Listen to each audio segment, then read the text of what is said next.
जो सपा प्रमुख के द्वारा कहा जा रहा है, ये वही स्थिति है कि यही कसूर मैं बार बार करता रहा, धूल चेहरे पर थी और आईना साफ करता रहा।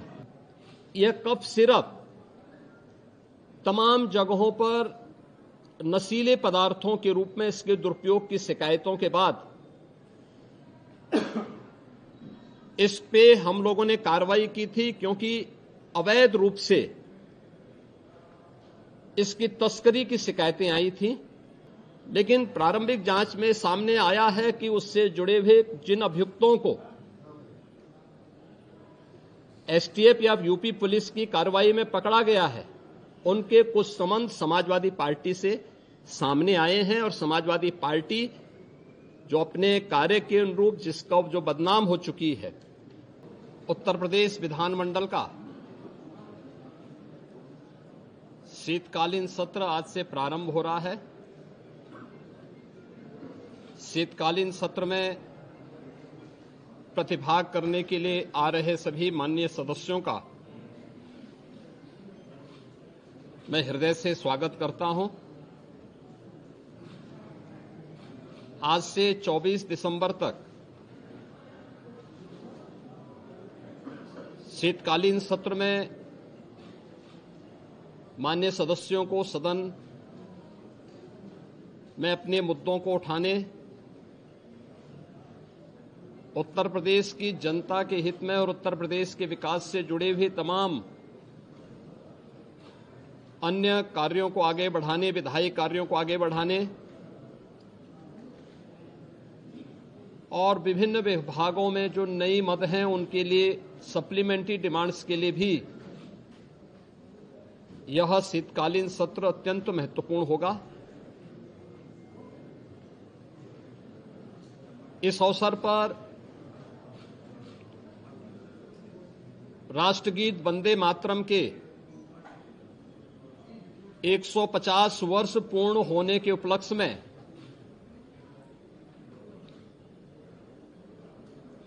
एक महत्वपूर्ण चर्चा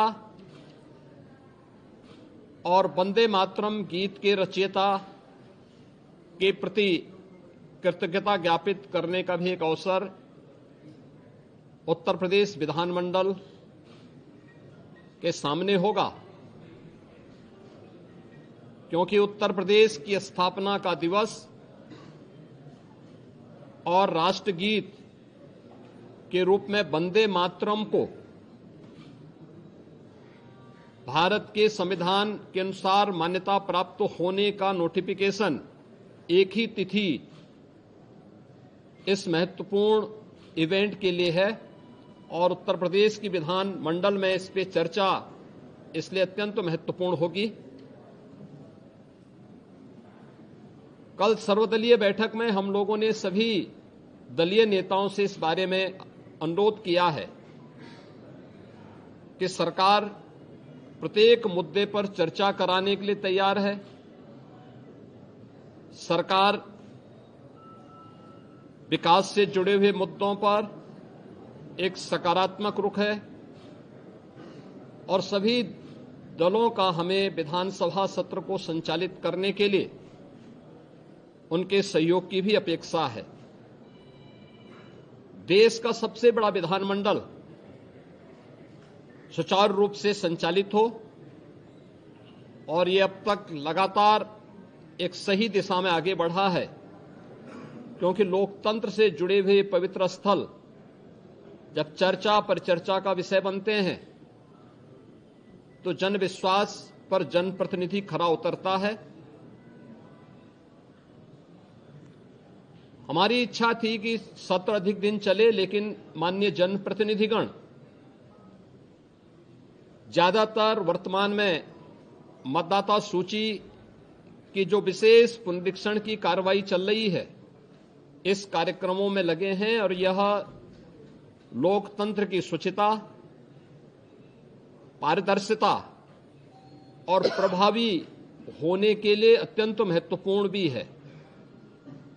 तो विभिन्न जनप्रतिनिधियों ने इस संबंध में अनुरोध भी किया था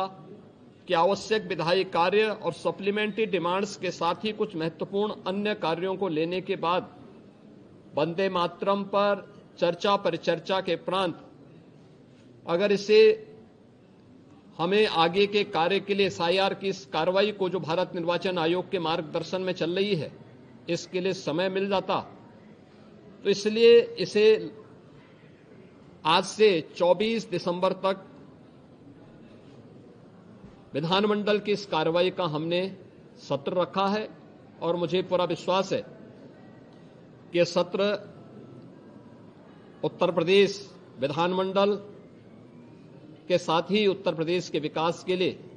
एक महत्वपूर्ण सत्र साबित होगा। समाजवादी पार्टी लगातार सरकार पर आरोप लगा रही है, हर प्लेटफॉर्म पर आरोप लगा रही है, सरकार की तरफ से क्या कार्रवाई? देखिए,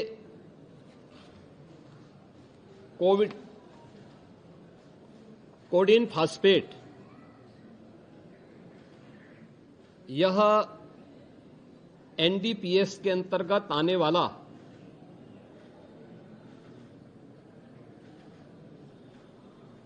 एक औषधि है जिसका निर्माण कोडीन युक्त कफ सिरप यानी गंभीर खांसी के लिए कफ सिरप बनाने के लिए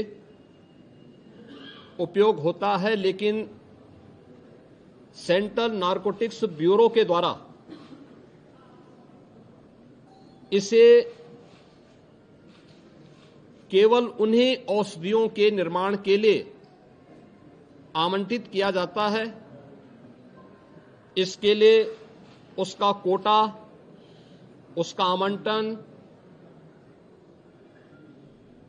ये सभी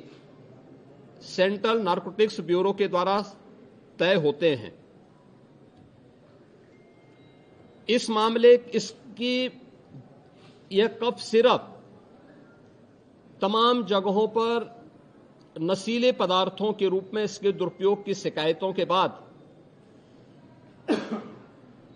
इस पे हम लोगों ने कार्रवाई की थी, क्योंकि अवैध रूप से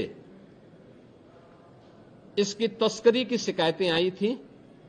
और ये उत्तर प्रदेश पुलिस ने एनडीपीएस जो उत्तर प्रदेश का एफएसडीए विभाग है इसके नेतृत्व में हम लोगों ने उसको एनडीपीएस के दायरे में लिया, क्योंकि माननीय उच्चतम न्यायालय ने भी इसको इस रूप में माना है और इस पे कार्रवाई प्रारंभ की है। यह कार्रवाई उत्तर प्रदेश सरकार के द्वारा एफएसडीए, यूपी पुलिस और एसटीएफ इनके द्वारा प्रारंभ की गई है, जिसमें अब तक हम लोग काफी बड़े पैमाने पर इसके अवैध तस्करी के प्रकरण को पकड़े हैं